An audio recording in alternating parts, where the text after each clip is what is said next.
All right, so let's continue with the second part of my lecture that has to do with learning graph from data.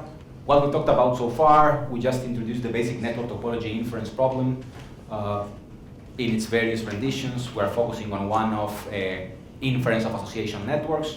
We went over various more classical statistical approaches where the model that binds the data we collect and the object we want to estimate the graph is given by a probabilistic model. And now we transition to more, if you want, recent geometrical approaches, that the first one of which relies on the assumption or the pursuit of a graph for which the signals are maximally smooth. And that's well motivated, as we saw before. Now I just want to dive into a first approach, one of the earliest ones that was proposed relying on this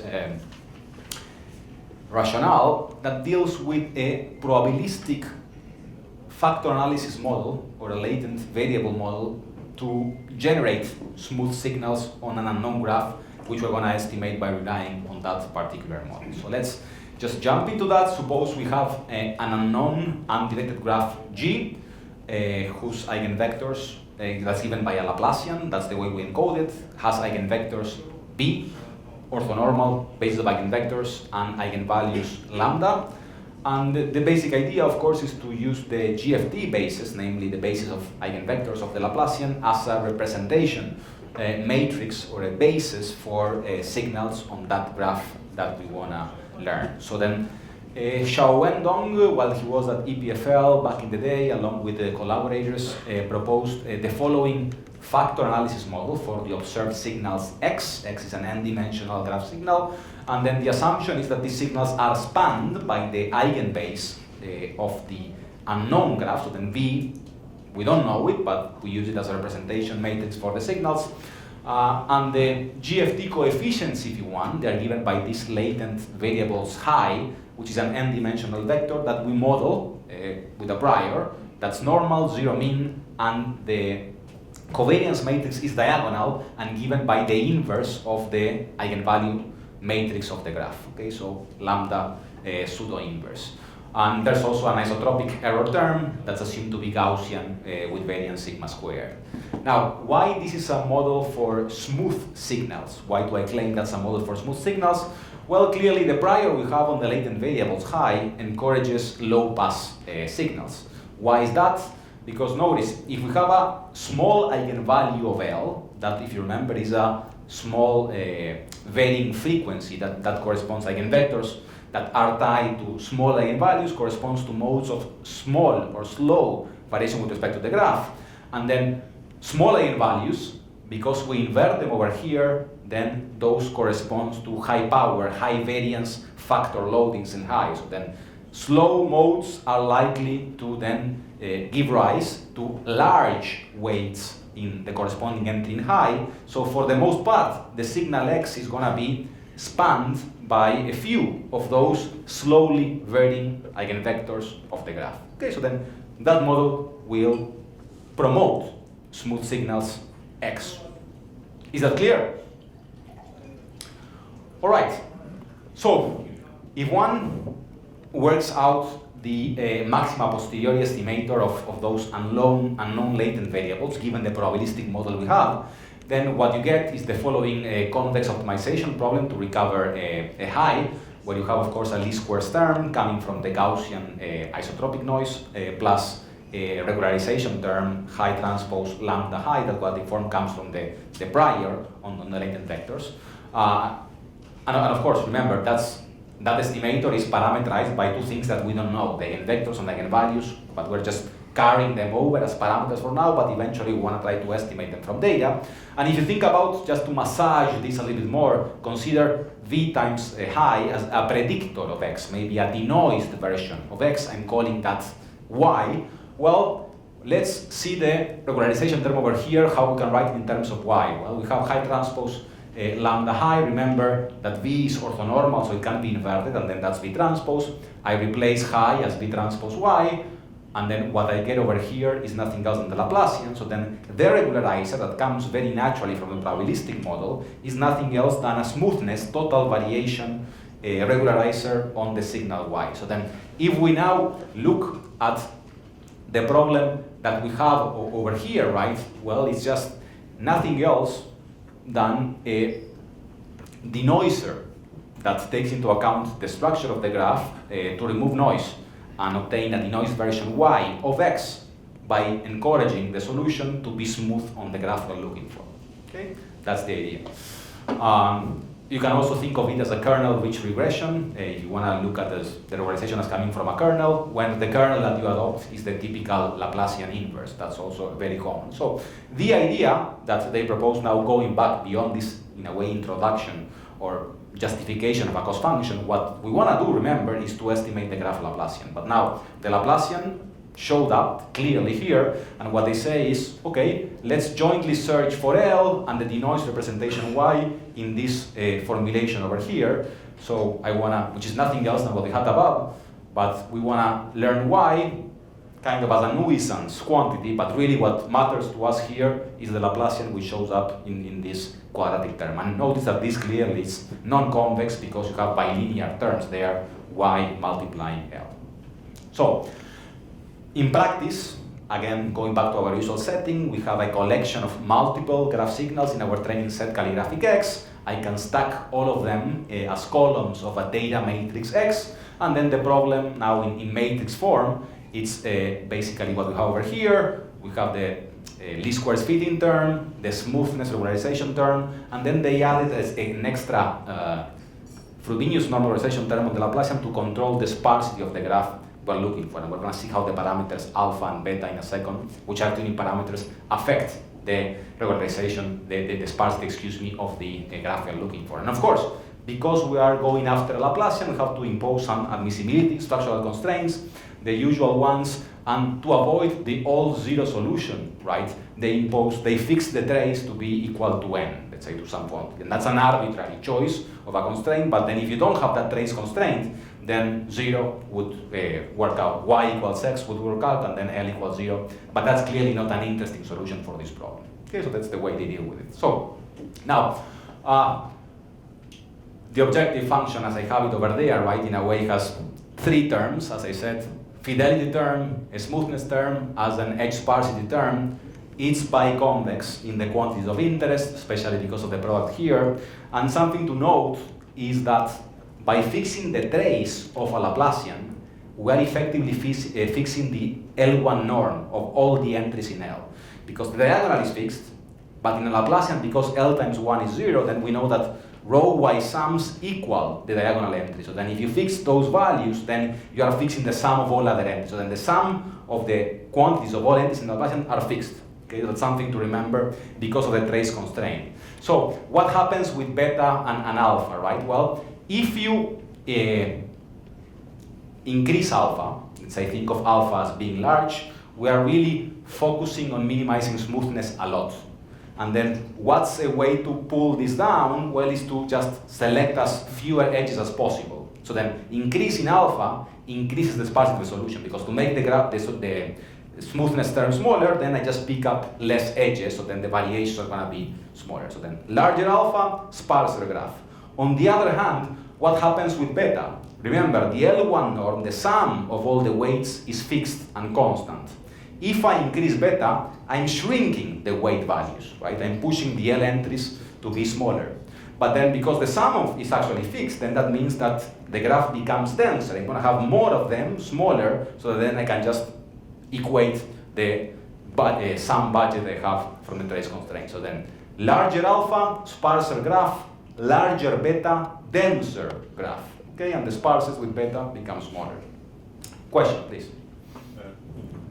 Yeah, so if the one promotes sparsity and the other does so if the one term promotes sparsity and the other one does exactly the opposite, why do we need both? Because you can just tune alpha, and you can, if you do alpha high, then we have a lot of sparseness, and we do alpha low, we don't have it. So why do we need the extra term? Good question. Yeah, that's an extra idea of freedom. They wanted to have an extra flexibility. The sparsity through alpha, so that smoothness term, in a way, it's more indirect. It's just like to have smoothness, then you sacrifice more edges, but then this give them, in a way, an extra term to give them kind of a more flexibility to play with both things. as we're gonna see in some examples now, when you have actually high SNR, then basically this term disappears, and then effectively then you just like have like one parameter to play with, but yeah. Yeah, okay, that makes sense. Yeah. So algorithmically, then what you have is you have like a biconvex problem, but we typically do alternate, right? So we fixed one, let's say L, we optimize with respect to Y, then we fix Y, we optimize with respect to L, and then we repeat. Let's look at each of these problems. Well, for fixed Y, the problem in L is has a lot of constraints here, so it's not trivial, but it's still convex, and then they proposed various approaches, for example, using ADMM and what have you, so then I'm not gonna delve into those details here, but the second algorithm I'm going to be talking about in a second can be used to solve that problem actually very efficiently. So then remember step one of this scheme, we're going to get back to that in a second. That's that problem whenever Y is fixed and I want to optimize with respect to L. Now, whenever L is fixed, this is nothing else than just a graph-based denoiser, just finding Y. That's you have to invert the corresponding graph filter and you get a closed form solution, which again with Cholesky factorizations they kind of do it efficiently. But then second step is simple and closed form. The challenging one is step one. And here are again some numerical results they have in the paper with synthetic graphs just to see the dependency on, for example, sparsity, number of edges in the learned graph. Okay, and you can see that when alpha increases, then you have sparsity increases, as we said. When beta increases, then sparsity decreases, the number of edges increases, and then also everything is kind of constant over the alpha over beta line, as we'd expect. Performance doesn't change in this high SNR regime.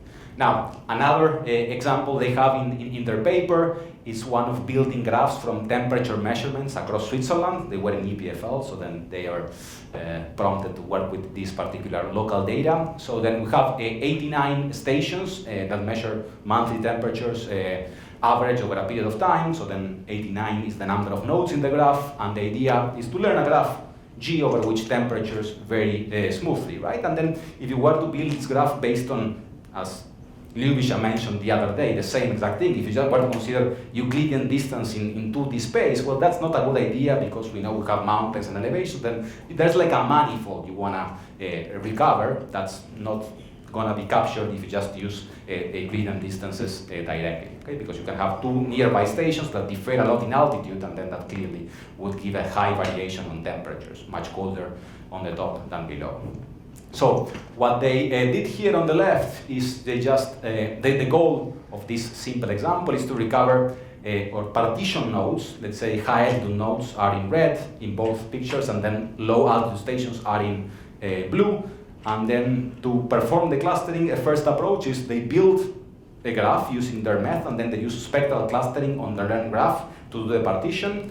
And that recovers, again, what the ellipses, which are fixed here, show are the regions where you have high altitude stations. So then you would expect to see more red points inside those ellipses, and you see that's the case for their method, even though there's a few errors. But if you just apply k-means directly to the temperatures in the right, a very naive baseline, which is the wrong thing to do because you're just relying on two-dimensional space Euclidean distances, then you can see that inside the ellipses you get a lot of blue dots, which is kind of not what you're looking for. So just a simple proof of concept example of how these graphs could be used. Now, let me move on to a second approach within the general class of, again, learning graphs from smooth signals, which I think relies on a very, very clever and elegant idea. And this is work by Vasilis Kalofolias, similar time frame. He was also at EPFL. And remember, we have our data signals, matrix X, n rows, nodes. I'm putting the columns as graph signals, so there's an n by b matrix. And now x bar of I is going to be the ith row of that matrix. That is the number of measurements I have collected at each individual node. So columns are graph signals, different realizations of the data across all nodes, and then rows are the data I collect, the feature vector, the time series I collect, temperature measurements I collect for each given node. Okay, so x bar are the rows. And I'm going to define this Euclidean distance matrix Z. It's an n by n matrix whose entry, Zij, is the L2 norm between xi bar and xj bar, the difference. Okay, so it's the similarity matrix effectively among different nodes. It tells me how similar or different nodes are in terms of their feature vectors, which are the rows of this X matrix. Okay, so it's not clear. It's a way of building a dissimilarity matrix between different nodes that's computed based on distances of their feature vectors. That's Z. Now, this is the beautiful idea, or just it's a simple calculation, something that he recognized, is that the criteria that we wish to minimize, the sum of total variations over all the signals in my data set, okay, which is this trace over here, can be written as this weighted L1 norm of the adjacency matrix. Okay, so the first two terms in the equality are based on the Laplacian. Well, this aggregate total variation can be written in terms of the adjacency matrix as an L1 norm, which a weighted L1 norm, where the weight of the ijth entry is nothing else than the Euclidean distance Zij, which measures the difference, the distance between data in I and data in J. So then, why this is cool, what this is intuitive, what this is telling us? Well, that if the data, and hence the distance matrix, comes from a smooth manifold, then that being small encourages sparse graphs, because I'm minimizing an L1 norm over the individual edges, okay? And then the sparsity, in a way, is not uniform. It's gonna encourage, right, to keep those weights for which the distances are smaller, for which two nodes that are similar based on the signals are more likely to connect, because their weight here is gonna be smaller. I'm penalizing less that term in the minimization. Okay, so very different signal values, high weight in Zij, the L1 norm is gonna set that term to 0. Okay, so that's kind of the idea, and sparsity is controlled that way. Question, please. Just a question about this conclusion. On one side, the edge sparsity talks directly on the graph, and on the other side, the smoothness is in general a property of the signal, the graph signal. So how can you enforce one a property on the signal on a property on the graph? Yes, well, in this case, in a way, we're trying to tie everything together, right? The sparsity pattern for this model in particular, the sparsity on the graph is very much tied to properties of the signals, because we're looking for graphs that make the signals maximally smooth in a way. So then the signals are given, that's given to you, that's fixed, right? So then sparsity is controlled indirectly or directly, whichever way you want to see it, because if the signals in two nodes are very different, then you don't want to connect them, right? Otherwise, you pay a big price in terms of variability. So then, in a way, through given signals, on top of that, you put your smoothness presumption, which is what we are believing on now to build a graph, then that, in a way, automatically is controlling sparsity. That's what shows up intuitively from here. So the smoothness term, in a way, affects sparsity in the graph. And then the observation here that they make is that if you have this, maybe adding an extra L1 norm on adjacency matrix doesn't make sense. It's already going to give you an offset. You're already controlling for sparsity directly, even just having smoothness alone. That's the idea. Thank you. Yeah, thank you. Alberto? Can you comment on the fact that, like, many times one standardize the data or normalize the data not to have like some range, maximum value and like minimum, no? And according to this, you try to make it smooth.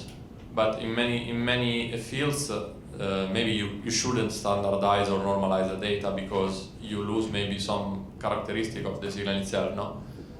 So, yeah, if you can comment on the how the normalization plays a role in this minimization, because two signals can have a very similar behavior in terms of shape of the signal. Yeah, but they're completely different scales. But when you normalize, they are exactly maybe the same. Mm-hmm. So I don't know. All of this makes sense in a way, I believe, assuming that kind of signals are in a common frame of reference or in a similar scale.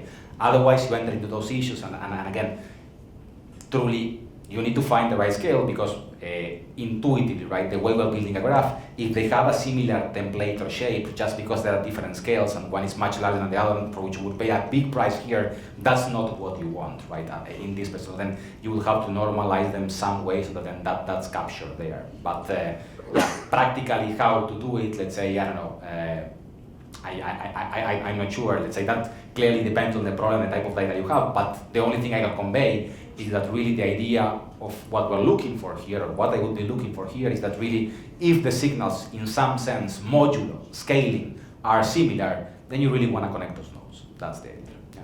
Thanks. But clearly, this is not sensitive to that in a sense. As it is now, if one feature vector is much larger than the other one, while they are just proportional, but the proportionality is huge, then you're going to pay a price, and really, you wouldn't want that. But this would be sensitive to that, definitely. So another advantage of this is that we went from problems whose variable is parameterized as a Laplacian matrix now to one in which we can just try to minimize this over here, which is now the topology of the graph is encoded through A. And of course, L and A are equivalent. You can go from one to the other one, but then as far as optimization is concerned, working with A is much more convenient because just writing down a constraint set for a JC matrix is much simpler. Everything is entry-wise decoupled, right? Like nothing in diagonal, non-negative weights, and then symmetry. That's kind of a entry-wise constraint, whereas the Laplacian is coupling everything because the L times 1 equals 0 you have to have. So working with A is more convenient than working with L, and that's something that they have exploited in their algorithm. So then what's the general purpose now inverse problem or criterion they write down to try to recover the graph so that it's maximally smooth on their signals? Is the one over here, where the first term on the left, now it's our smoothness penalty, written in the new form, but it's equivalent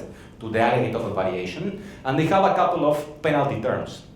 The first one is a log barrier on A times 1. What is A times 1? Is the vector of degrees of my graph, right? And then the log barrier prevents degrees of all nodes becoming 0. That would give you then isolated nodes. So then they want to try to avoid having nodes which are just singletons, not connected to anything, and then that barrier on the degree prevents that. That's something that the previous method that we saw didn't have, and we're going to see that that could give rise to undesirable graphs. And then the second Frobenius norm penalty they have is one that allows them, again, gives them extra flexibility to play with the sparsity of the resulting graph. Just to have a handle through a parameter on the sparsity of the graph on top of what you would naturally get from smoothness. If beta is 0, you get the sparsest graph. If beta is large, then again you get small weights densely distributed as before.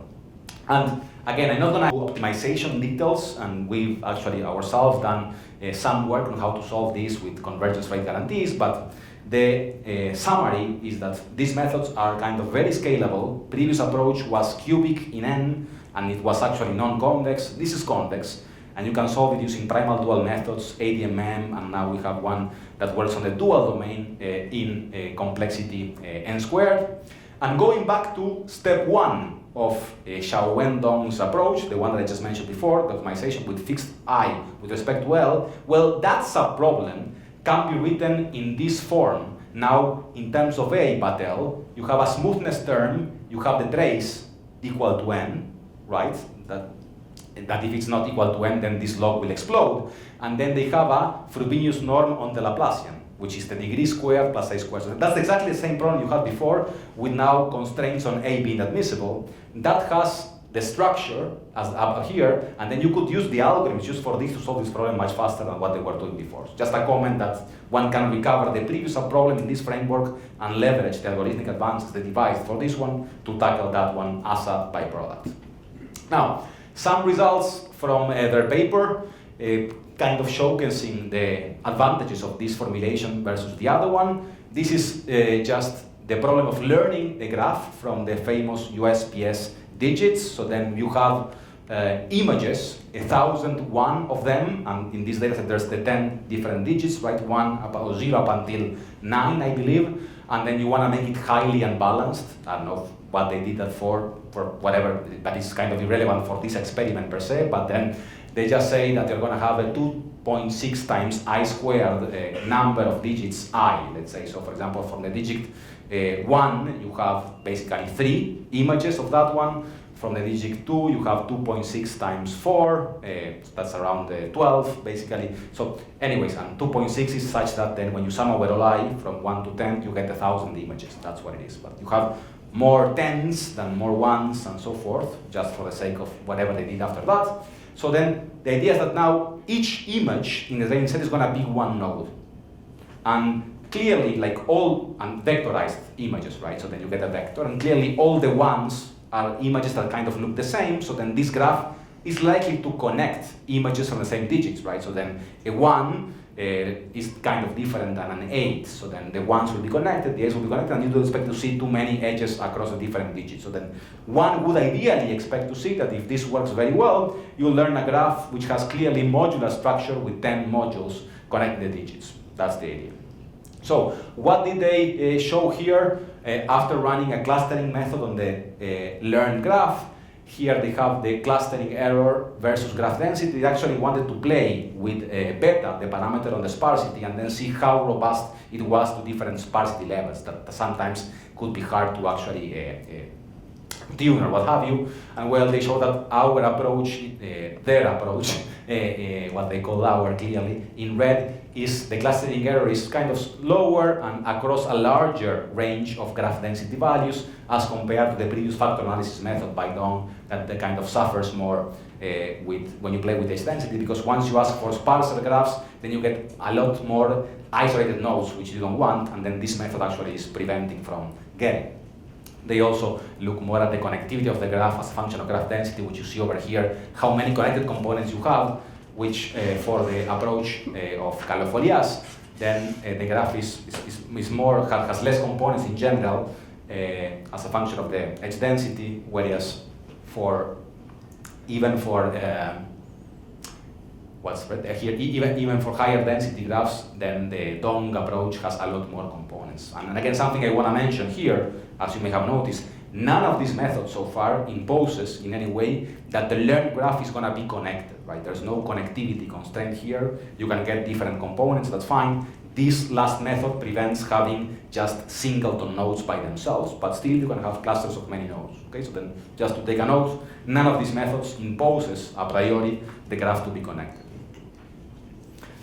Now, final approach I want to discuss in this class of methods is one where the idea is to parameterize the unknown topology explicitly through a handle on the number of edges we're going to have in the graph. Let's say having an edge indicator vector, which we're going to then tune so that the graph that we learn has a prescribed number of edges. So then what do I mean by that? Let me explain myself. Suppose we start with the complete graph on n nodes. So n nodes and everything's connected to everything. Okay?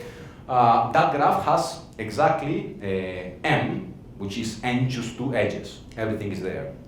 Now, let me define the so-term incidence metric. So far we talk about the adjacency, we talk about the Laplacian, but one has also the node to edge incidence metrics for any graph, not only the complete graph, whereas the number of rows of the incidence matrix is the number of nodes, and the number of columns is the number of edges in the graph. And then in general, that graph, for each column corresponds to an edge, right? And then each column is all zeros except a couple of entries. If that edge is connecting nodes I and j, then it's going to be all zeros, except at location I you have a 1, at location j you have a -1. And if the graph is directed, those signs matter. If it's undirected, they don't matter, but just pick them at random. Okay, so it's a way of encoding the topology of the graph, but now in an asymmetric fashion, from nodes to edges, and then you just say, for each edge, what nodes are incident to that edge. That's the incidence matrix. Now, for the complete graph, then you have as many, you have the maximum number of possible columns because all edges are there. That's the incidence matrix B. And each of these vectors bi, right, that's I is indexing now the edges, is going to have exactly a 1 in one node and exactly a -1 in the other node incident to that edge, and the rest are zeros. Okay, so then that's B. Now, the interesting thing is that for any graph, the Laplacian matrix L can be written as BB transpose, regardless of how many edges you have. So then that holds in general. Now, what I can say is that I can parameterize the Laplacian of any candidate graph, G I'm looking for, right, as a function of some selection vector omega that selects, that it's going to tell me at entry I is going to be 1 if edge I is present and 0 otherwise, as a sum over M. M is now an index over all possible edges in my graph, right? And then I can, because L is BB transpose, I can do it column by column of B, and then have BM, BM transpose, where I'm summing over edges. And then this scalar number over here, that's binary, 0 or 1, indicates whether edge M is going to be present in my graph or not. So then for the complete graph, the vector omega is a vector of all ones.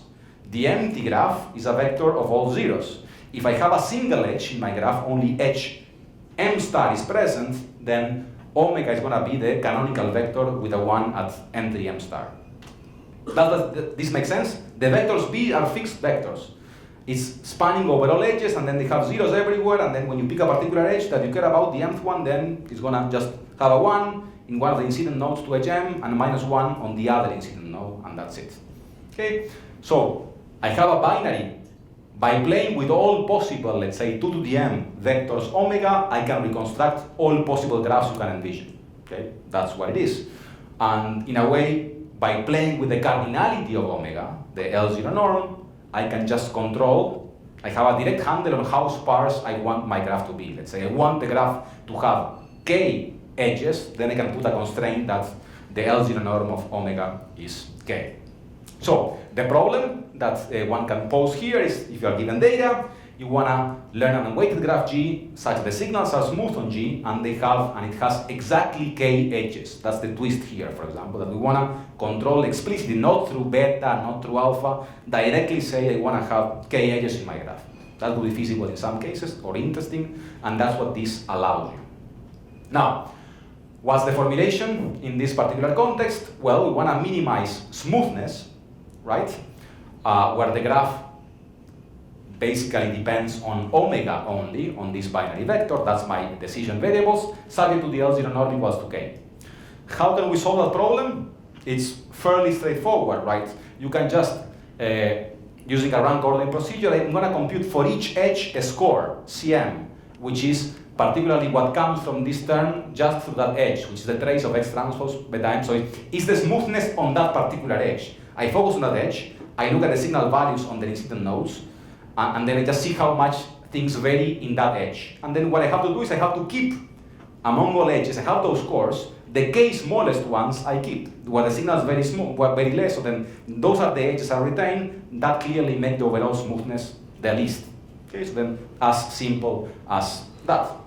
Now, clearly, a more practical setting is when you have noisy observations, namely that your x's are some noisy version of some underlying y's, and then you want the y's to be the unobserved latent y's to be smooth on the graph. Well, in that case, the formulation is kind of similar. You have a denoising term, of course, just you don't have an equality, and again, subject to the cardinality constraints. Now, solving that problem is not as easy as before, and then one has to alternate between y and omega, but they have some solutions, Sandeep Chepuri in their paper, using semi-definite realizations and alternativizations and some other things, but again, it can be solved.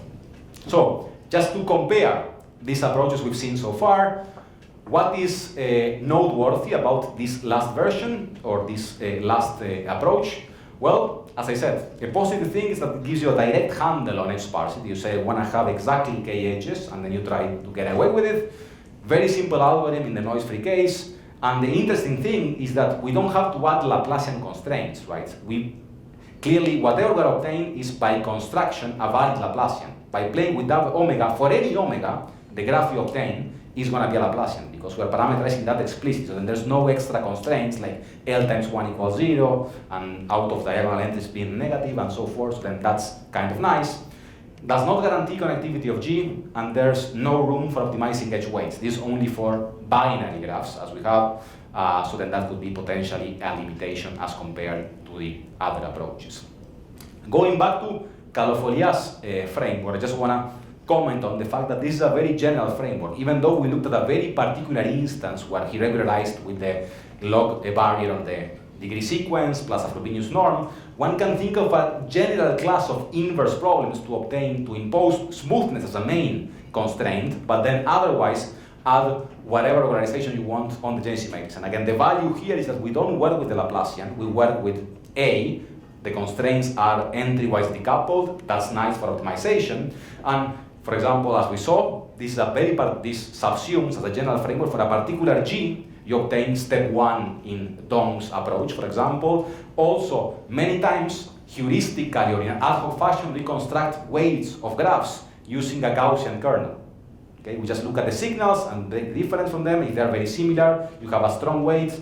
If they are very different, they have a low weight through this particular Gaussian kernel. Well, one can show that if you pick this particular function g, as defined over here, and then you solve this problem, well, you recover those weight selections, which kind of puts things into a nice overall framework, or justifies things better. Any questions before we go quickly into a case study that actually shows how one can come up with variations of this approach by playing with the G to, in particular, solve a graph classification problem? Yes? Just a small question. In the previous approach, the rank ordering procedure, let's say here, there is not a problem in the fact that W is just binary, right? I mean... No, that doesn't matter actually. You enumerate overall edges, and that's what you selected. Say the binary element of it comes from the fact that you, in a hard way, you say the smallest k-scores, give me the edges, the rest are no edges. That's what it is. And there is no room to optimize also the weight of the graph here, right? No. Well, you can play with that, but then you need a different formulation. As it is, let's say directly, it's kind of hard. Yeah. Okay, thanks. Yeah. Victor. Yeah. I will answer. Okay. I'm curious about in some of the formulations that you showed us, they use the L1 norm for imposing sparsity that, I mean, it's reasonable as is the convex realization of the L0 norm, and but sometimes they use the Frobenius norm. When is one better suited for the problem, and when is the other? Is there some rule or something like that? Yeah, that's a good question. In a way, the main message here is that when you have the total variation criterion for smoothness, that already is like having an L1 norm on the.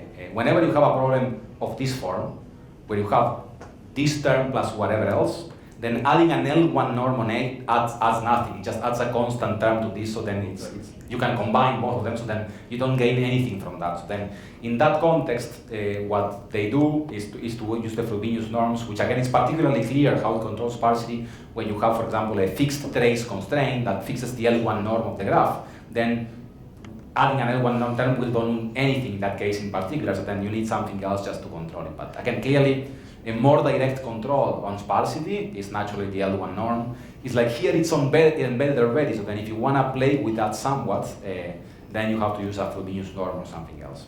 That's the message. Okay, thank you. Yeah, my question is related to the weights that you use. You said that you heuristically use the radial basis function. Yes. But in this case, it's applied to the components of a signal. Has anyone studied if this has to do with correlations in Hilbert spaces or something like that? Yeah, sure. Let's say this is this exponential function here to define edges is in a way a particular similarity between the feature vectors of both nodes. It's exactly what we said before of a learning association network, where you have some function of xi and xj which defines what an edge should be, and then this you can think of it as just one instance of a kernel function. You can use some other radial basis function, some other, so then correlation itself, you can use it there. So then there's many ways to define, as we've been seeing so far, to define potentially functions of nodal features to define edges. My only comment here is that if you were to use that one, they have shown that then you can recover the edges you get through thresholding these guys by solving this problem for this particular G. That's my only comment. But I'm not advocating that this one is better than others. It's just a comment that's something that people typically do without any justification, if you want, or what have you, then can be recovered through this formulation for a particular G. That's all my comment. But then, as similarity, you can use any kernel you want. We've talked about correlations, partial correlations. Here you have the Gaussian kernel, and there's many others. Yeah. Thank you. All right, so let's quickly see a case study. Let me see how, yeah, I think we're good. Let's quickly see a case study where, again, this particular framework can be used to classify network data in a particular setting. So suppose we have now labeled graph signals coming from C different classes, and then the signals from class C are indexed by the corresponding class index, as you see over there. And we're going to assume that clearly signals from different classes have a very particular distinct structure that we want to exploit in a way. It depends on the graphs, and we want to exploit it to classify that data. The assumption here is that class C signals for each class are smooth with respect to an unknown class conditional graph. So then you can find a graph that in a way such that the signals from each class are smooth in that particular graph G sub C. So then this is like saying, right, if the signals are smooth on the graph GC, in a way that means that the signals are sparse in the GFT domain for that corresponding graph. So you have like band limiters. So then, or in a different way to view it, it's like the signals that we assume for each class live in different subspaces, low-dimensional subspaces. And then each of these subspaces is given by the lowest eigenvalue, eigenvectors of each of these different graphs GC. So what's the problem? Suppose we were given signals that are labeled from all these classes. We want to learn one graph per class to discriminate those signals. How? Well, because we have the assumption the signals are smooth on those graphs. Well, if we learn such graphs, then we can obtain the GFT base of the graphs and then do projections of the signals onto that basis. And then whenever we see high energy, right, onto the lower frequency eigenvectors, we say, okay, this signal comes from this particular graph, hence from that particular class. So that's kind of the approach. So the idea is very simple. I just bring it up as an example of just how can you play with a different G, but in this case the G is actually very intuitive and not too different. So how would I learn a graph for class C, okay, given my training data? Well, what I would want to have is that the signals which are labeled as class C are smooth on that graph. Hence, I have the red term in front there, which I want to minimize, right? ZZ is the distance matrix for the signals in class C, and I want them to be smooth on the graph for the class. But at the same time, I have the blue term over there, which in a way, for discriminative motivations, right? I want them, the signals, right? Notice, I'm looking for, my variable is AC, the graph in this class, right? And I want the signals coming from the other classes to be as wildly varying as possible. I just want to maximize their non-smoothness in a way. So I want to make the signals in the graph of the class to be as smooth as possible, and then the other signals to be the more or less smooth that I can. Is it clear what I try to do? So I want my graph, or the Fourier, or the low eigenvectors of that graph, in other terms, should be as expressive as possible for those signals, and then should be in a way as orthogonal as possible to the signals on the other graphs. That's what I obtain by maximizing the non-smoothness.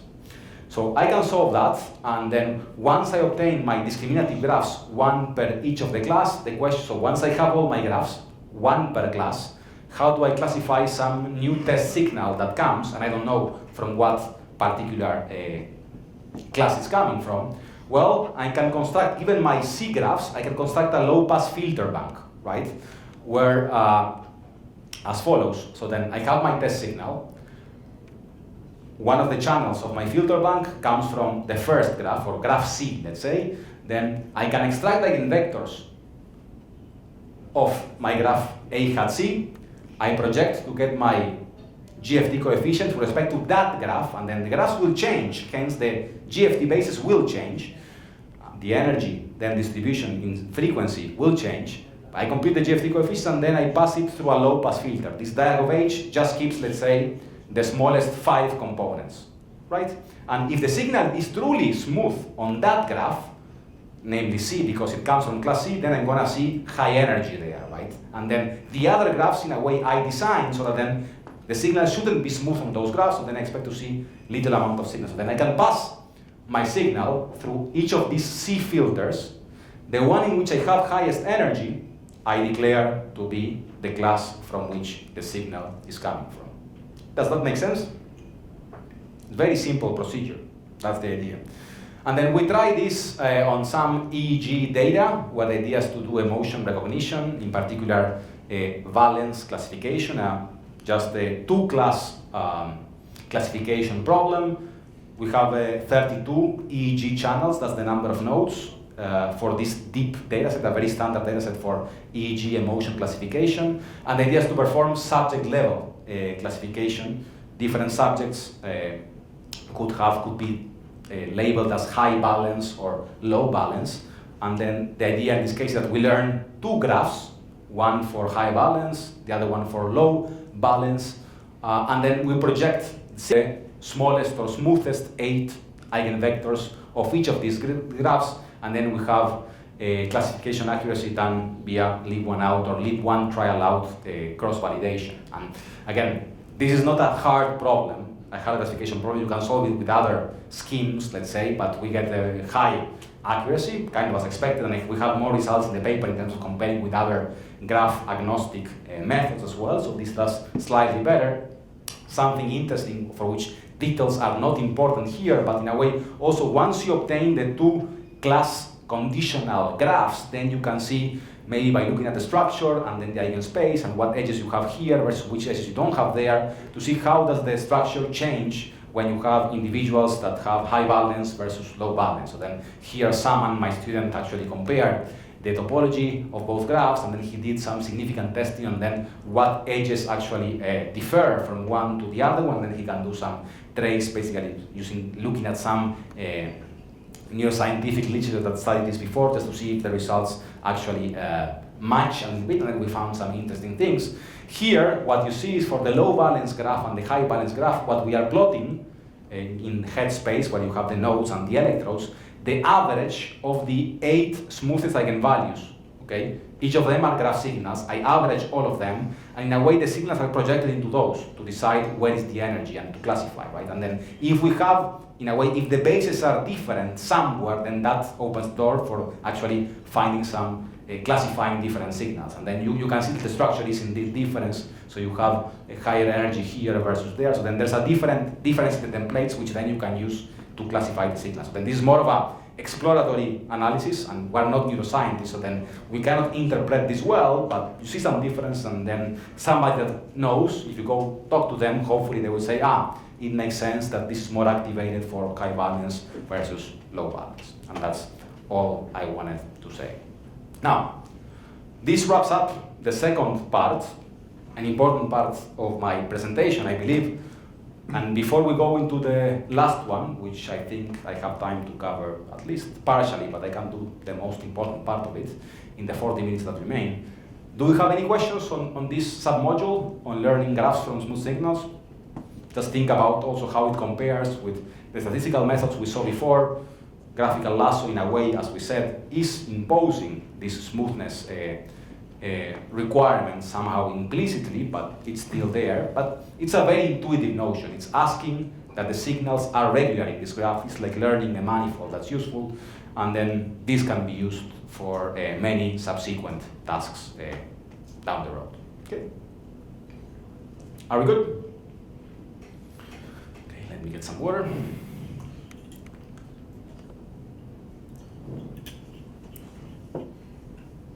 Okay, so to conclude, I want to talk about a different rendition of learning graphs from data, where the basic presumption is we're going to put a different genetic model for our signals. Before we had smoothness or we had Gaussianity. Here, the basic presumption is that the signals are generated through some network diffusion process that occurs, or a convolutional process that occurs over some latent graph that we don't get to observe and we want to estimate from those signals. And again, it's through this model that a link is established between the graph and the signals that we collect that hopefully would allow for some form of inversion to recover the graph from the data, and we're going to pursue a solution in the spectral domain, working with eigenvectors and eigenvalues of our signal instead of working directly on the nodal domain.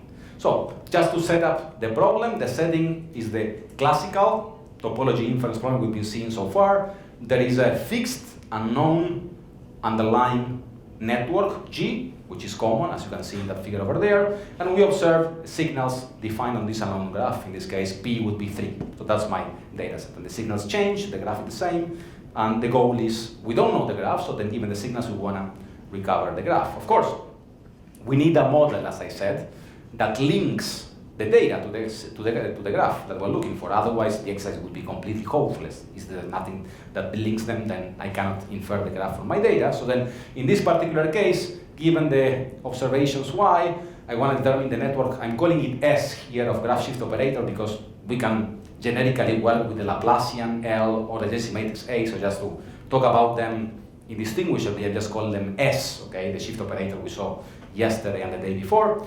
And the basic idea is to now assume that my signals are outputs of a diffusion process on S. That's the twist here, this modeling assumption, and let me tell you more about that. What do I mean by that particular model? Well, the presumption here is that the signals yi, each of the elements in my training set, are the response to some linear diffusion process on the network S to some input xi. Okay, there's a latent input state, xi, I don't get to observe it, and then I just, again, every application of S that we have, the diffusion here is written in terms of a multiplicative process over an infinite horizon or an additive polynomial form. That's their equivalent, of course. But every time, just think about, maybe it's clearer from the multiplicative form, that every time I apply S to my signal X and subsequent states of X as it evolves, it's just like we're doing a local one-hop diffusion, a local one-hop aggregation. Just think about S being L or adjacency matrix and just combining elements from my neighbors and then repeating the process multiple times. That's what I mean by diffusion. Then that way I go from X to Y, and then notice first explicitly how the equations there show you that S is in a way shaping Y, okay, clearly. So then the observations you get depend on S through that complex form, but that doesn't matter. And clearly that model is a very common generative model that is used often in consensus dynamics, opinion formation models, many linear diffusions that occur over graphs. Now, even though you see that infinite horizon process or polynomial, that seems kind of scary, of course, Cayley-Hamilton tells us that because that we are raising to infinite powers objects which are matrices of size n by n, then there can always be any polynomial of degree higher than n can be written in terms of polynomials of order at most n. Okay, what that means is that the diffusion model we have up there can be equivalently written as a graph filter, right, H of order L, which is no more than n. Okay, of course, with different coefficients. Alpha, beta can be written, H can be written in terms of alpha and beta in some form, but we need not worry of orders which are greater than n. Now, in summary, what's our model? Well, we say that our observations are outputs of some graph filter that we don't know, acting on the unknown graph which to recover S, applied to some latent input xi. Okay, that's the idea. And something to start recognizing, because it's going to be important in the sequel, is that notice that because the filter, right, is a polynomial in the graph S, then both of them share eigenvectors. The eigenvectors of the graph are the same as eigenvectors of H. These are preserved through polynomial operations. Then what's the problem now in more concrete terms? Given Y, the goal is to estimate the undirected network S, okay, from these signal realizations, where we don't know anything about the filter beyond the fact that it's a polynomial. So we don't know the order L, we don't know the filter coefficients HL. Okay? On top of that, we don't get to observe the inputs xi that give rise to each of the yi's, but we're going to put some statistical assumptions on them, as we're going to see in a second, that will allow us to solve the problem in some reasonable settings. So, the blueprint of our solution is as follows. It, in a nutshell, entails two steps. Now, a first step, whereby, given the signals, we try to estimate the eigenvectors of the graph in the first step.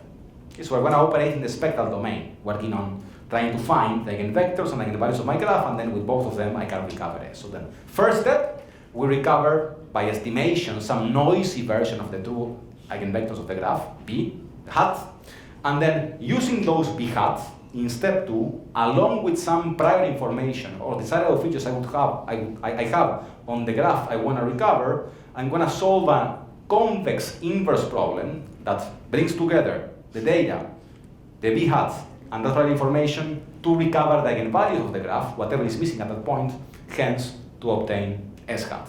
That's kind of the idea in a nutshell, and let's see how that can be done depending on different assumptions on the statistical properties of my input signals xi. That's going to be critical. Okay, but 2 steps. Find eigenvectors first, then solve an inverse problem to find eigenvalues by putting also some prior information on the graph we're looking for. Let's focus on step 1 first. Okay, first things first, and assume, this is the statistical information I want to give you on the inputs, that the y's are outputs of a local diffusion of some white input, right? So I'm going to assume that the signal x has 0 mean and then identity covariance matrix, okay? So the entries are not correlated. So then x is white, its covariance matrix is the identity. That's what we assume here. Now, what's the important upshot of that assumption? In words, that the covariance matrix of the signals y I get to observe, the expected value of y transpose, the y's are going to be 0 mean as well. The covariance matrix of y, cy, is going to have the same eigenvectors as the graph. So in a way, through this diffusion process, the eigenvectors of the graph show up unchanged, pristine, in the covariance of my signals. Okay, and why is that the case?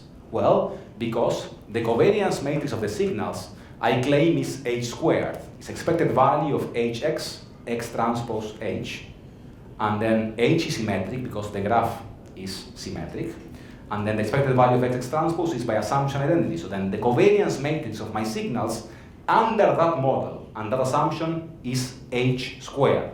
Okay? So then covariance matrix is a polynomial in h, but h is a polynomial in the graph. Overall, the covariance matrix is that polynomial on my graph. So I told you a lot of things here, but then I hope we can follow. Doesn't matter how I got there. If you want, you can believe me, that's what matters here. You don't need to believe me always, but with this you can, and maybe you should. I'm just telling you that the covariance matrix of the signals that adhere to this model then has a form which is a polynomial on my graph, S. And if that's the case, then the eigenvectors of my graph are the eigenvectors of my covariance matrix. Are we okay with that? Can we believe with that? So then that's important, because if that's the case, then there's a very simple process I can actually carry out to try to estimate the eigenvectors of my graph. I have a bunch of signals yi in my training set. I can just form an empirical covariance matrix. I estimate that as 1 over p minus 1, sum of yi transpose. I have my c hat of y. I find its eigenvectors. Well, I say those are estimates of my eigenvectors of the graph. And that's it. Step 1 should be done with that at this particular setting. Now, before moving on, I just want to reflect a little bit on what we are saying here in terms of the model, and then also connecting with what we've seen so far in terms of statistical methods. Now, what we are saying for this model, because again I started talking about there's a diffusion process happening here from a latent state to the y's and so forth. Well, truly, for us to proceed moving forward, we really do not require that this is actually happening mechanistically, right? The only thing we eventually need is that we're putting a model in the covariance of my data. And what I'm saying is that the covariance of my data is some polynomial of the graph. Okay? You see, there's a mapping here, right? I start from a sparse graph S I wanna recover. And through this convolutional process, this polynomial process, then I observe a different graph, if you want. That's the covariance of y, which has indirect relationships given by these polynomial terms, right? Here, the dependencies in S are here, but then I have these higher order terms with adds edges all over the place in the covariance I observe. So then the problem, in a way, is like a network deconvolution problem. I give you, in practice, what I tell you is I give you the y signals, I want to find S, but you can think of it as I give you cy or c hat y, and you want to recover a sparse graph. So there's a mapping, let's say, from these two graphs. I want to just retain the most essential connections in S from a set of spurious relationships that show up in cy. That's my problem in a way here. And other methods we've seen already actually impose very particular models of how the covariance relates to the graph of interest. For example, if you have a correlation network model, we just say that the mapping is an identity mapping. We're just saying that Cy is equal to S. So directly, instead of this complicated polynomial, just say you have this very specific polynomial, right? That's what correlation networks advocate in a way without saying it explicitly. It's a very particular polynomial mapping. Same thing, if you have precision matrix like graphical lasso, well, what it advocates is that the mapping in this case is an inverse function. But still, it's an analytic function you can expand as an infinite polynomial. Okay? In a way, how do these things connect? Things we've seen so far, without saying it explicitly, are in a way advocating a very particular mapping or model that relates the covariance of your data to the graph you're looking for. What we're saying here is that, well, there is some mapping, some polynomial mapping that relates Cy and S, but we don't know what mapping is. And we're going to try to invert it anyways. At least we have part of it done. We know the eigenvectors. Now we need to try to go and find the eigenvalues. What I'm going to skip the details of is what do you do whenever you assume now, in a different setting, that the X latent signal is no longer white. It has maybe a generic covariance matrix Cx. Okay? Before, Cx was I, and then finding eigenvectors was very easy. You extract eigenvectors of the covariance matrix of the signals Y. Now, what happens if X is no longer white? Well, notice that in this case, the covariance of the signals Y, is H times Cx times H again. You have a Cx being sandwiched by these filters, and then now these matrices H and Cy no longer have the same eigenvectors, right? So then I'm kind of in trouble. I cannot use what I had before. But the way that we thought about dealing with this particular issue is to notice and remember that even though the eigenvectors now of Ci are not the same as the eigenvectors of the graph, still the eigenvectors of the filter, the diffusion filter H, are the same as the eigenvectors of the graph because it's just a polynomial mapping of S. So what we propose is to try to extract the eigenvectors B of the graph by doing first an estimation of the filter, given my data and Cx. Maybe try to estimate the filter H. From H, I extract eigenvectors to obtain the hat, and from then I move forward as before. And that can be done with a lot more work. I'm going to skip the details here. I was not planning to go over this anyways, but I can give you then a pointer to a paper, or if you have any questions, then we can talk about it. It's not very important, but let me just summarize what we learned about step 1, estimation of eigenvectors given the data. Well, we imposed, in general, a particular model for how the signals I observed were generated. And we said these were obtained as outputs of a graph filter that drives some latent input state xi, which I don't get to observe. Notice how the information of the graph enters in the filter. It's h of s, and then that shapes the structure of my signals. Okay, so then there's hope of from y recovering s. We first said, what if my signals xi are white? Well, if that's the case, to find the eigenvectors b hat, I just compute the sample covariance of my signals. That's c hat y. I extract the eigenvectors, I obtain b hat, and I move on. In the second setting, if the xi's are colored, well, I cannot obtain the eigenvectors directly from Ci. So then I have to do first a system identification step to recover h hat, and then from h hat, yes, the eigenvectors of h hat should be the eigenvectors of the graph, so I can move forward with that. And then how do I do system ID? Well, we advocate a semi-definite realization approach for some NP-hard Boolean quadratic program that can approximate solution with some interesting guarantees, but that's what I skipped. Okay, so now we are at a stage where we have estimated already the eigenvectors of the graph. What remains is to try to find or estimate the eigenvalues of said graph, and with that together we obtain S hat. So then how do we do that? Well, let's see. The idea, right, is to find among all graphs that could have the eigenvectors I just obtained, I need to try to find or zoom in to the right graph. And then what's the right graph? Well, one is going to be optimal in some sense I specified based on some prior information I have on the graph I'm looking for. So I need some extra information because otherwise there's multiple graphs which are compatible with the eigenvectors I just already obtained. Just a matter of playing with eigenvalues. I can span many, many graphs. So then how do I search for this optimal graph F star? Well, I try to minimize some criterion F that encodes some prior information I have on the graph I'm looking for example, sparsity of the graph or minimum edge weights, what have you. And then I ask, right, that the graph S that I'm searching for should be spanned or should have eigenvectors given by the eigenvectors bk I obtained in step 1. And the variables, of course, here are the eigenvalues, lambda. That's what I'm trying to figure out.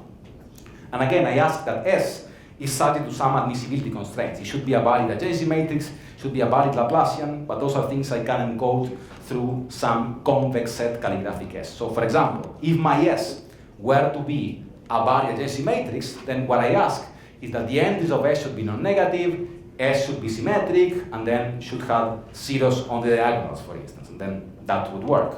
I can also encode constraints for a Laplacian in the same way. This is still going to be convex.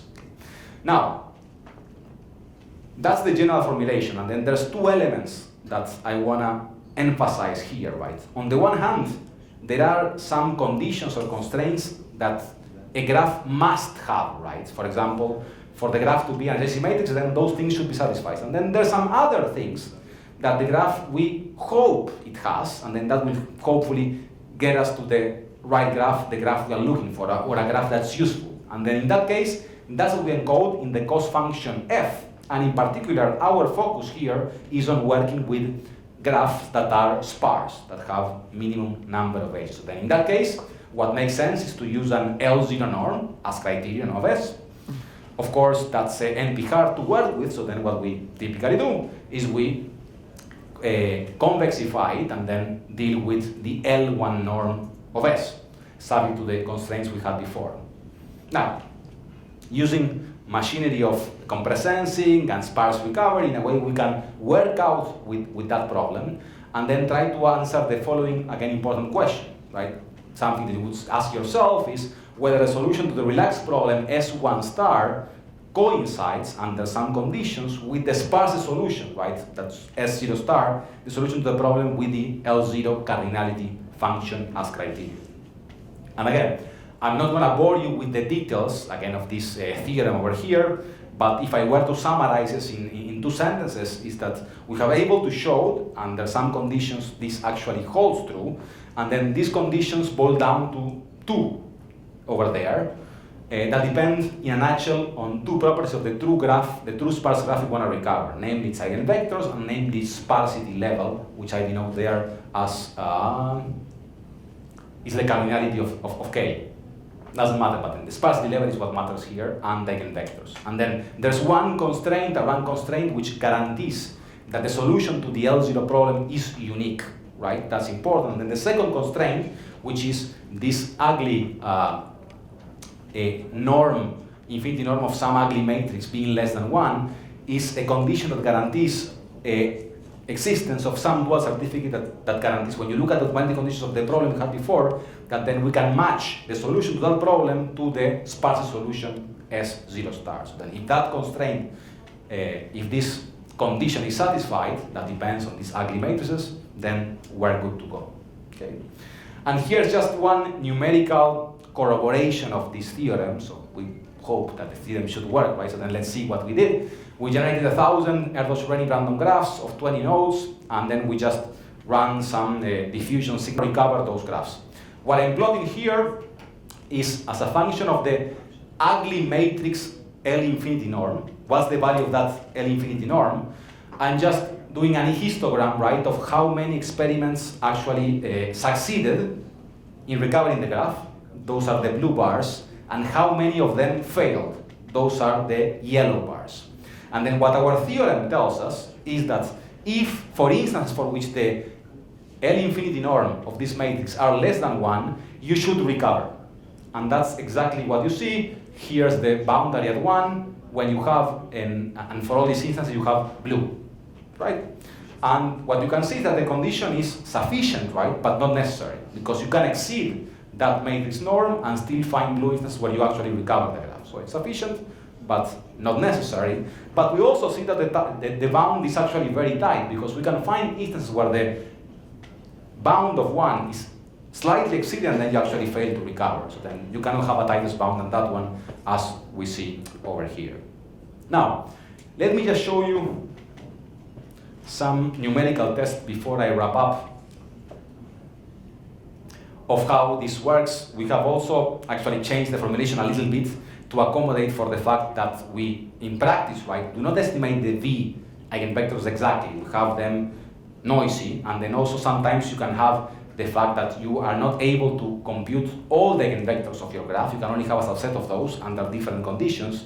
And then here are some results in recovering a bunch, actually 4 social networks with 32 students that are defined on the same node set. These are students from the University of Ljubljana in Slovenia. And then we just generated diffusion graphs, or diffusion signals over those graphs. And then what I'm showing you here is what's the graph recovery error as a function of the number of eigenvectors I actually estimate. Out of the 32 of them, how many of them I use in my inverse problem to recover the graph, and how performance depends on that. And the same thing, recovery error as a function of the number of signals P I have, which I use to estimate my covariance matrix and then obtain my eigenvectors. Then if I have more signals, then I should do a better job. And if I have more eigenvectors as well, I should do a better job. And that's exactly what you see over here. When you have maybe 16 eigenvectors out of 32, if you just use half of them, then performance is quite bad, but then you can almost do perfectly by just having 24 out of 32 eigenvectors, and that's kind of interesting on the robustness of the method.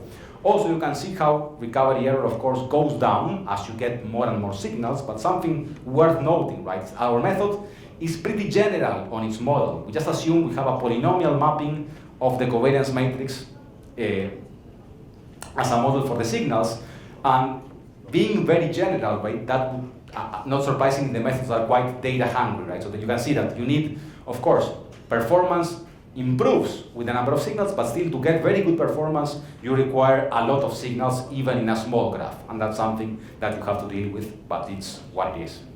Now, something else that I like, and also to put things in context, is to compare our approach with correlation networks approach and graphical lasso, for instance, just to see how these things relate. Remember, we had this dichotomy, right? Correlation networks and graphical lasso rely on a very, very particular mapping between S and the covariance of I. In our case, we just have a very generic mapping, and the question, we're on the other side of the spectrum, let's see how these things actually relate. Well, what I'm showing here is comparison with those 2 methods of our approach on 100 realizations of Erdős-Renyi graphs with 20 nodes, small graphs just to play with, and what I'm plotting is the F measure, which is the harmonic mean of precision and recall, highest better, and 1 is perfect, you found all the edges, as a function of P, the number of observations I have in my training set. And we have dashed lines and solid lines that corresponds to 2 different filters which I used to generate our signals. The solid lines corresponds to a very particular filter H1, showed over there. I'm going to talk about that in a second. And you can see that for the solid line case, then graphical lasso in yellow is the better one. Okay, than the other ones. Still, our approach there in blue gets to the perfect graph, but maybe using more signals or defining it more, whereas correlation networks eventually saturates and doesn't do very well. On the other hand, let me explain that one, why that's the case first, by talking about the filter H1, which used to generate that signals. Notice what H1 is. What is the covariance of my signals when I use that particular filter? Remember, Cy is H squared, if you remember. What is H1 squared? It is basically S inverse, okay? The diagonal doesn't matter because I don't care about it, but then it's basically S inverse outside the diagonal. And then if you remember, right, graphical lasso is an optimal method, especially because the Gaussians are Gaussian, for that particular case, where we're assuming that Cy is S minus 1. So then this is a filter which is perfectly aligned for graphical lasso, for which the method is of course optimal, and then not surprisingly, it's the best one there, otherwise we'll have a problem. The nice thing is that our method, like kind of being agnostic to the particular filter, then still gets there, of course, paying a price in the amount of data you need. Now, on the other hand, the second filter for the dashed lines is just a random filter. The frequency response that was just randomly generated. Now, as you would expect, in that case, graphical lasso and correlation networks fail miserably because there's a model mismatch, whereas interestingly, our approach actually gets to the true solution, of course, by using maybe a lot of signals, but in a way is robust to those model mismatch. So then you have that dichotomy of more of a data-driven method versus a more specific model that if you get it right, then you should do better. Question, please. Okay, so yesterday Geert told about that sometimes a filter that is not shift invariant can lead to better performances even if we try to match it to a normal shift variant filter. Would it make sense to also try to fit not shift invariant filters here? Because now we only look to shift variant filters. Yes. So here we use these very simple classical filters because then what you get is this polynomial mapping which gives you this critical property that eigenvectors of the graph through the filter kind of are preserved in the covariance matrix. I guess if you move from that type of filters, then that property would be lost, right? So then you cannot leverage that. So then that could be good as a generative model for your signals.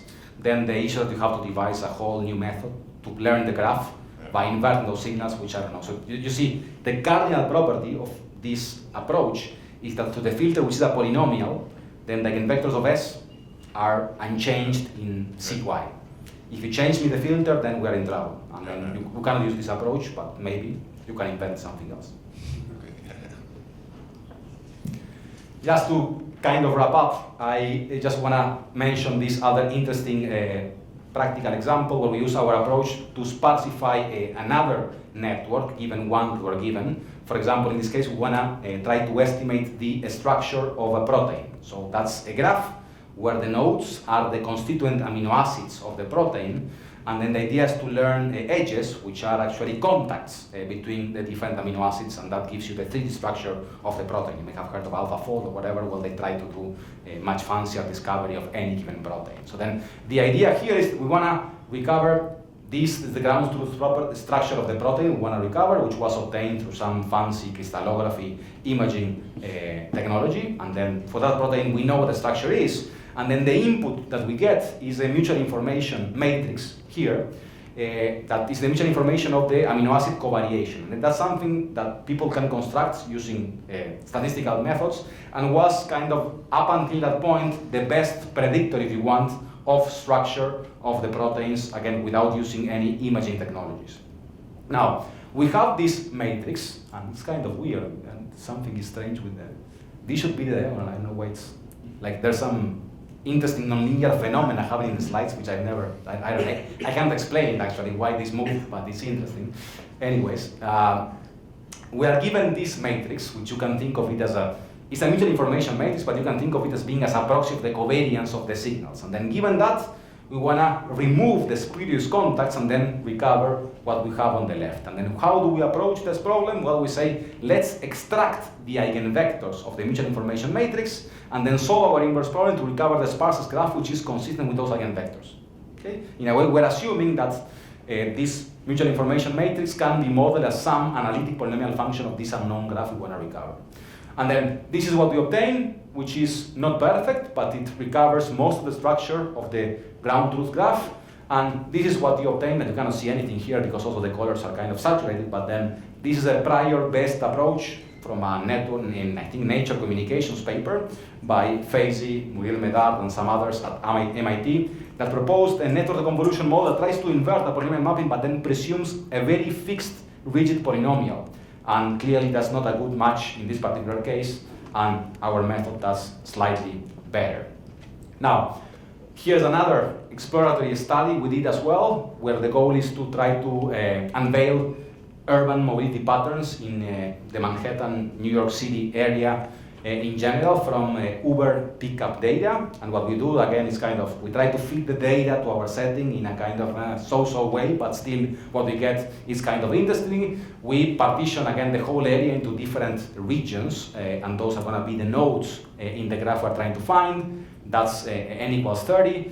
And we have, as input signals, we have morning pickups, or total number of morning pickups in each particular region. That's our signals xi over a long period of time, so we get multiple signals. And then, in a way, the idea is that people in the morning commute and kind of diffuse over the day, and then our output signal y, our observations, are the people basically taking Ubers now at night on the same day, and that's our y signal. Of course, it would have been ideal to have pickups and drop-offs that can give you an input and an output. We don't have that type of data, so then we take a whole day diffusion process where pickups in the morning are our input, people move around, diffuse, aggregate, and then when they take an Uber back, that's a sense of where they were and how they spread in the network. So then that's the idea. Clearly, we don't have a ground truth graph here of how people are moving, how people are flowing, but then what we obtain through reconstruction gives us some interesting insights of what's going on, and one can kind of validate what we obtain as making some sense, right? So you can see, that's the graph we learned over there.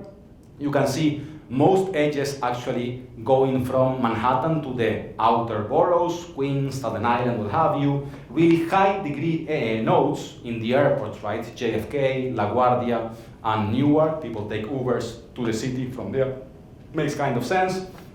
And fewer edges are within Manhattan itself as compared to from the boroughs to Manhattan, and actually we're looking ways of validating that, and then people perform some studies maybe 6-7 years ago when Uber started to be deployed, and they compare the patterns of commuting or usage of Uber versus yellow taxis in Manhattan, and then there were some articles in the New York Times and in this blog 538 that showed that indeed people still used mostly yellow taxis or yellow cabs in Manhattan, but Uber was mostly used to commute in and out of the city. And again, this doesn't serve as any validation really of whether this is correct or not, but then there's no other way to say anything more, I believe. But at least it kind of makes sense at a very high level on the patterns we get obtained in the connections in this particular graph. So, let me just, I have some stuff on streaming data here, but I don't have time to cover this. It's anyways okay. Just to conclude, I wanna give you a bird's eye view of this general framework we proposed to learn graphs from data, which relies at a high level on this particular model, right? There's some latent signals X that go through a graph filter H and give rise to a observations Y in blue, that's what we get to observe.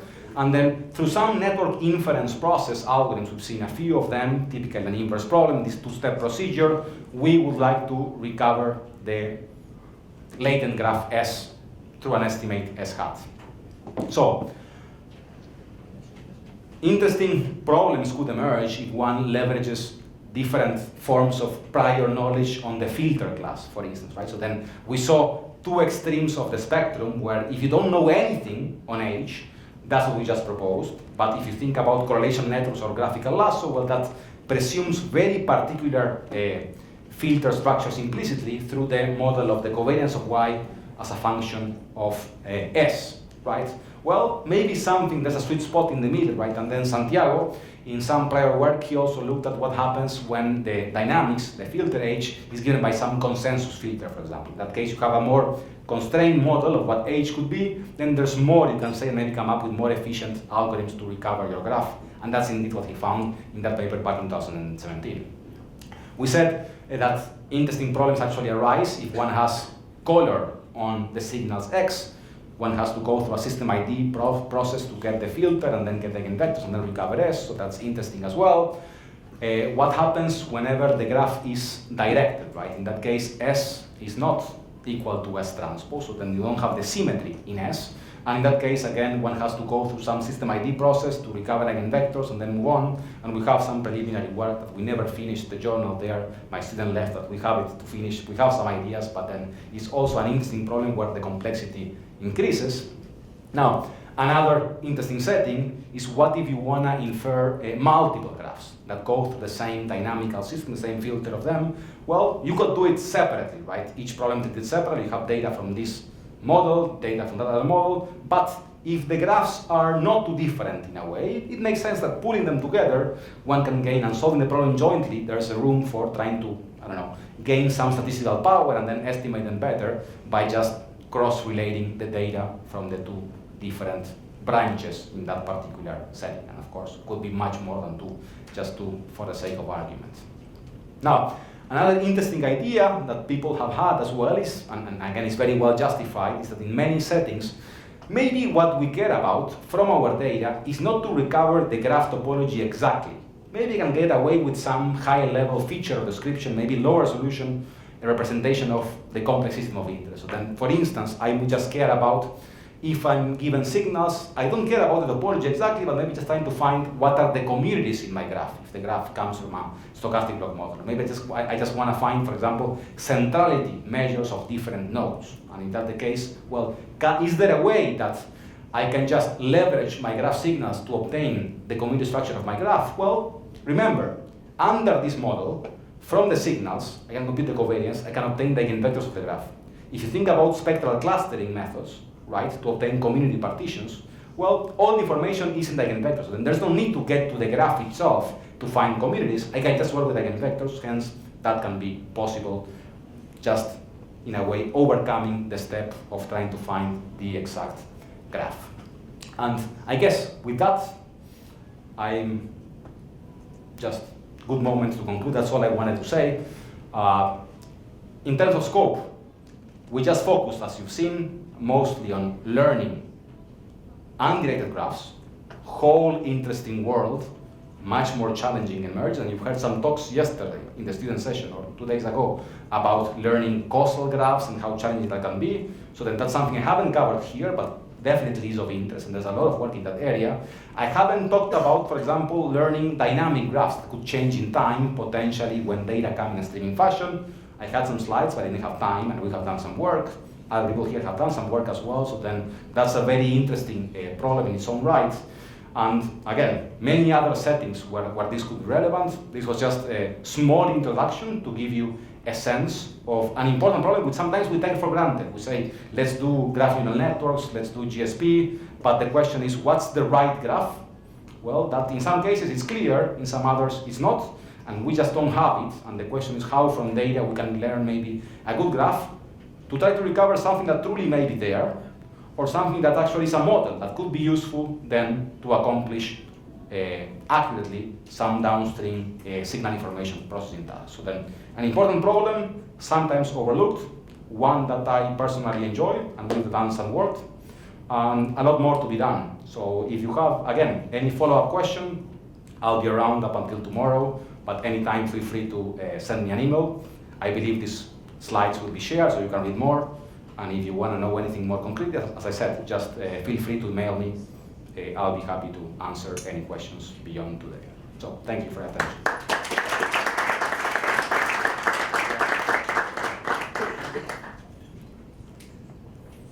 Thank you, Gonzalo, for this comprehensive and great talk. Obviously attracted a lot of attention from the audience because we had a lot of questions. But still, there is some space for more questions if you are interested in. Yeah. Oh. So I would like to know if you had any progress on what we have been talking a couple of years ago when you visited Stony Brook. So to infer the structure of the graph from a subset of observation, you don't have all the nodes that you are available, and then. Yeah. That's a great, yeah, I just didn't have time. I kind of forgot, and we should actually resume it. I haven't done anything myself on that. I believe Antonio Marquez has been looking at something along those lines, like inference with latent variables, where some of the nodes, like suppose in the graphical lasso context, you don't get to observe all the variables. I honestly haven't been able to read that paper, so I don't know how he does it, but he's, I think, been looking at that. But it's a very direct extension, which actually, yeah, it's kind of low-hanging fruit that we should definitely look at it. I haven't thought about it. I'll be happy to talk more about, but I haven't done anything along those lines yet. No. And that's the only other work that I'm aware of, Antonio's stuff, but I don't even know to share what he's doing. I know it's in the context of Gaussian graphical model selection, maybe with smoothness, and with latent variables. I don't know, Victor, are you guys working on that? Yeah. Good. Then we can talk more afterwards offline if you want.